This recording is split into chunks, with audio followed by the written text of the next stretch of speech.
प्यारे बच्चों, वाच्य से संबंधित पिछली कक्षा की बातों को ही आगे बढ़ाते हुए वाच्य की दूसरी कक्षा में आपका स्वागत है। वाच्य की परिभाषा एवं भेद से संबंधित बातों से आप पूर्णतः परिचित हो चुके हैं, ऐसी उम्मीद है। आज जो चर्चा का मुख्य विषय है वह है तीनों वाच्यों की विशेषताएं, जो वाच्यों की पहचान में आपको मदद करेंगी, और दूसरा विषय होगा वाच्य परिवर्तन। तो सबसे पहले आइए हम वाच्यों की विशेषताएं परखते हैं, उसकी प्रकृति को जानने की कोशिश करते हैं। तीनों वाच्यों की प्रकृति किस प्रकार अलग है, इनमें क्या क्या भिन्नताएं हैं, आज हम उसी की चर्चा करेंगे। सर्वप्रथम कर्तृवाच्य को लेते हैं। कर्तृवाच्य में आपको पहले भी बताया गया था, कर्ता की प्रधानता होती है, कर्ता प्रधान होता है इसमें, और इसकी क्रिया सकर्मक या अकर्मक दोनों में से कुछ भी हो सकती है। प्रधानता के बारे में ये कहा गया था आपको कि वाक्य की क्रिया जिसके अनुसार चलती है वही प्रधान माना जाता है। जैसे वाक्य में यदि क्रिया सकर्मक है तो वह कर्ता के लिंग वचन के अनुसार चल रही है। जैसे कर्ता स्त्रीलिंग तो क्रिया स्त्रीलिंग, कर्ता पुल्लिंग तो क्रिया पुल्लिंग, कर्ता एक वचन में है तो क्रिया भी एक वचन में होगी, कर्ता बहुवचन में है तो क्रिया भी बहुवचन में होगी। तो ऐसी स्थिति में वो कर्तृवाच्य होता है। तो कर्तृवाच्य की विशेषताएं नोट कीजिए। सबसे पहली विशेषता तो है कर्तृवाच्य में क्रिया अकर्मक या सकर्मक दोनों में से कुछ भी हो सकती है। दूसरी विशेषता, कर्तृवाच्य में क्रिया का लिंग वचन कर्ता के लिंग वचन के अनुसार तय होता है। यह सामान्य नियम है, किंतु इसमें एक अपवाद भी है। बहुत ऐसे वाक्य हैं जिसमें क्रिया कर्म के अनुसार है, यानी कर्म के लिंग वचन के अनुसार क्रिया का लिंग वचन है, लेकिन फिर भी वह कर्तृवाच्य है। ये कहाँ कहाँ होता है, आज उस पर हम चर्चा करेंगे। जहाँ जिस वाक्य में कर्ता के ने चिन्ह का प्रयोग हुआ रहता है, कर्ता के ने चिन्ह से युक्त वाक्य में क्रिया कर्म के लिंग वचन के अनुसार भी होती है, फिर भी वह कर्तृवाच्य ही होता है। अब कर्ता का ने चिन्ह का प्रयोग कहाँ कहाँ होता है, ये ध्यान देने की बात है। तो सबसे पहली शर्त तो है केवल और केवल भूतकाल में कर्ता के ने चिन्ह का प्रयोग होता है। वर्तमान में और भविष्य में ने का कोई प्रश्न नहीं उठता है। अब भूतकाल में भी सभी भेदों में ने चिन्ह नहीं लगता। भूतकाल के कितने भेद होते हैं? 6 भेद होते हैं। कौन कौन? सामान्य भूत, आसन्न भूत, पूर्ण भूत, अपूर्ण भूत, संदिग्ध भूत और हेतु मदभूत। इसमें अपूर्ण भूतकाल में ने का प्रयोग नहीं होता है। अपूर्ण भूत को छोड़कर शेष सभी भूतकालों में यदि क्रिया सकर्मक है तो ने चिन्ह का प्रयोग होगा। सकर्मक यानी कर्म के साथ होगा, और अपूर्ण भूत को छोड़ करके बाकी किसी भी भूतकाल का वाक्य यदि है तो उसमें ने चिन्ह का प्रयोग होगा।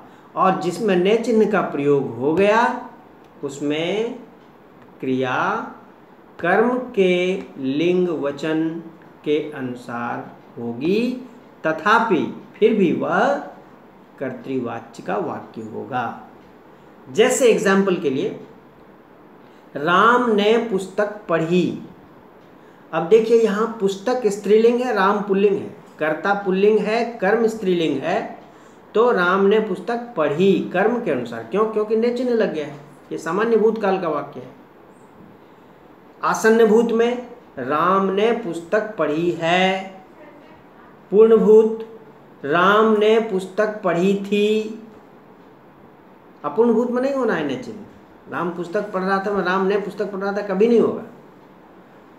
अब संदिग्ध भूत में देखिए, संदिग्ध भूत का एक वाक्य लेते हैं, राम ने पुस्तक पढ़ी होगी।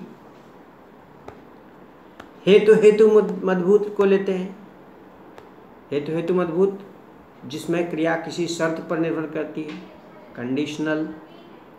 यदि राम ने पढ़ा होता तो जरूर लिखता। इस तरह का जो वाक्य है ये हेतु हेतु मदभूत काल कहलाता है। राम ने पुस्तक पढ़ी होती तो जरूर उत्तर लिखता। तो इस तरह से सामान्य भूत, आसन्न भूत, पूर्ण भूत, संदिग्ध भूत और हेतु हेतु मदभूत काल में यदि क्रिया सकर्मक हो तो क्रिया का लिंग वचन कर्म के लिंग वचन के अनुसार होगा, फिर भी वह वाच्य कर्तृवाच्य ही होगा। यह स्पष्ट तौर पर जान लेना है। अब आइए कर्मवाच्य। कर्मवाच्य में क्या होना है? इसमें हर हालत में क्रिया सकर्मक होना जरूरी है। आपको कर्तृवाच्य में क्रिया अकर्मक भी हो सकती है, सकर्मक भी हो सकती है, लेकिन कर्मवाच्य में हर हालत में क्रिया सकर्मक ही होना है। और सकर्मक क्रिया के बाद क्रिया किसको फॉलो करेगी? क्रिया किसके अनुसार होगी? कर्म के अनुसार। यानी कर्म स्त्रीलिंग तो क्रिया स्त्रीलिंग, कर्म पुल्लिंग तो क्रिया पुल्लिंग, कर्म बहुवचन तो क्रिया बहुवचन, कर्म एक वचन तो क्रिया एक वचन। तो एक अंतर तो यह स्पष्ट हो गया, कर्तृवाच्य में कर्ता के अनुसार क्रिया, एक अपवाद को छोड़कर, ने चिन्ह वाला अपवाद को छोड़कर। कर्तृवाच्य में क्रिया सकर्मक भी हो सकती है, अकर्मक भी हो सकती है। कर्मवाच्य में कर्म क्रिया का सकर्मक होना जरूरी है और क्रिया किसको फॉलो करेगी? कर्म के अनुसार। कर्म यदि स्त्रीलिंग है तो क्रिया स्त्रीलिंग, कर्म पुल्लिंग है तो क्रिया पुल्लिंग, कर्म एक वचन है तो क्रिया एक वचन, कर्म बहुवचन है तो क्रिया बहुवचन। ये क्लियर अंतर है कर्तृवाच्य और कर्मवाच्य में। अब आते हैं भाववाच्य। भाववाच्य में क्या होता है? भाववाच्य में हर हालत में क्रिया का अकर्मक होना जरूरी है। सकर्मक क्रिया इसमें नहीं होता। जब सकर्मक क्रिया होगी वाक्य में तो वह कर्मवाच्य में बदलेगा, वह भाववाच्य में नहीं बदलेगा। अंग्रेजी में क्या है कि यदि इंट्रांजिटिव वर्ब होता है तो उसका वॉइस चेंज होता ही नहीं है, लेकिन हिंदी में होता है, वह भाववाच्य में जाता है। तो भाववाच्य में क्रिया का अकर्मक होना जरूरी है और क्रिया किसी के अनुसार नहीं चलती। यहाँ क्रिया का लिंग वचन तय है, फिक्स है, ये एक वचन पुल्लिंग में ही होगा। तो स्पष्ट अंतर है। कर्ता के अनुसार देखिए क्रिया होगी किसमें? कर्तृवाच्य में। कर्मवाच्य में कर्म के अनुसार क्रिया, भाववाच्य में क्रिया एक वचन पुल्लिंग निश्चित रूप से। कर्तृवाच्य में क्रिया अकर्मक सकर्मक दोनों में कुछ भी हो सकती है। कर्मवाच्य में हर हालत में क्रिया सकर्मक होनी है, भाववाच्य में हर हालत में क्रिया अकर्मक होनी है। ये अंतर है तीनों का। अब आइए परिवर्तन। कैसे परिवर्तन? क्योंकि परिवर्तन से संबंधित 2 अंकों के प्रश्न तो आते ही आते हैं। अब आपको कर्तृवाच्य का यदि वाक्य मिलेगा तो उसमें आपको तय करना है कि ये कर्मवाच्य में बदलेगा या भाववाच्य में बदलेगा। ये कैसे तय होगा? सबसे पहले देखेंगे उसमें जो क्रिया है वो कर्म के साथ है या नहीं है। यदि क्रिया कर्म के साथ है तो वह सकर्मक है और उसका बदलाव, उसका परिवर्तन किसमें होगा? कर्मवाच्य में होगा। यदि क्रिया अकर्मक है यानी कर्म नहीं है वहाँ, तो उसका परिवर्तन किस में होगा? वह भाववाच्य में बदलेगा। और कर्मवाच्य में जब बदलेगा तो कर्म के अनुसार क्रिया होगी, भाववाच्य में बदलेगा तो क्रिया एकवचन पुल्लिंग होगी। ठीक है। अब देखिए इसमें बहुत अभ्यास की आवश्यकता है। कुछ वाक्य हम यहाँ से आपको बता रहे हैं, आप उसको नोट कीजिए। उसका कुछ कर्तृवाच्य के वाक्य हैं और उसमें हम देखेंगे कि वह किस में बदलेगा, कर्मवाच्य में या भाववाच्य में। राम चिट्ठी लिखता है। अब ये वाक्य है कर्तृवाच्य का। अब देखिए इसमें कर्ता राम है, क्रिया लिखना है, लिखता है क्रिया, और कर्म चिट्ठी है। यानी इसमें कर्ता भी है, क्रिया भी है और कर्म भी है। जब कर्म है तो ये क्रिया कौन सी हो गई? सकर्मक क्रिया हो गई। अब सकर्मक क्रिया जब है तो इसका परिवर्तन किस में होगा? कर्मवाच्य में होगा। क्या हो जाएगा? राम के द्वारा चिट्ठी लिखी जाती है। यहाँ राम चिट्ठी लिखता है कर्तृवाच्य में, राम के अनुसार क्रिया है, राम पुल्लिंग है तो लिखता है। अब कर्मवाच्य में जैसे ही बदलेंगे कर्म के अनुसार क्रिया होने लगेगी। क्या हो जाएगा? राम के द्वारा चिट्ठी लिखी जाती है। लेकिन ये दूसरा वाक्य लेते हैं एक अकर्मक क्रिया का, वह बोलता है। क्या बोलता है? ये नहीं है, वह बोलता है, सिर्फ इतना ही लिखा जाए और उसका कहा जाए वाच्य बदलिए, तो क्या है? इसमें बोलना कर्म क्रिया है, लेकिन क्या बोलता है ये तो नहीं है, यानी कर्म नहीं है। वह करता है, बोलना क्रिया है, कर्म नहीं है। यहाँ जब कर्म नहीं है तो ये क्रिया यहाँ क्या हो गई? अकर्मक क्रिया हो गई। और जब क्रिया अकर्मक होगी तो किस में बदलेगा? भाववाच्य में बदलेगा। क्या हो जाएगा? भाववाच्य में क्रिया एकवचन पुल्लिंग, उसके द्वारा बोला जाता है। ठीक है। तो इस तरह से अभी मैं कुछ वाक्य आपको लिखाऊंगा, आप उसको लिखें और वाच्य का परिवर्तन करके उसका नाम बताइए कि वो भाववाच्य में बदला गया या कर्मवाच्य में बदला गया। ठीक है, चलिए लिखिए। नंबर 1, विद्यार्थी मैदान में दौड़ रहे हैं।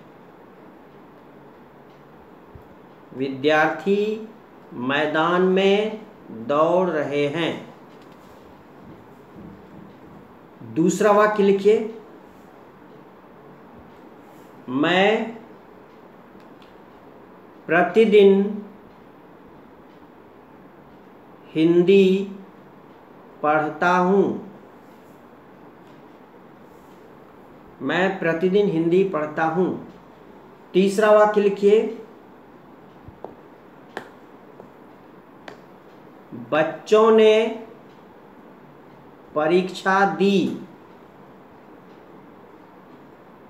बच्चों ने परीक्षा दी। चौथा, यह कविता तुलसीदास ने लिखी।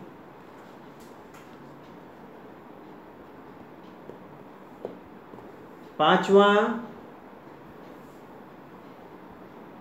बच्चे खेलेंगे। पांच वाक्य हो गए, इसको बनाना है और इसके साथ ही और भी बहुत सारे अभ्यास आपको कम से कम 50 वाक्यों का परिवर्तन करना होगा और तभी आप इसमें सिद्धस्तता प्राप्त कर पाएंगे। धन्यवाद।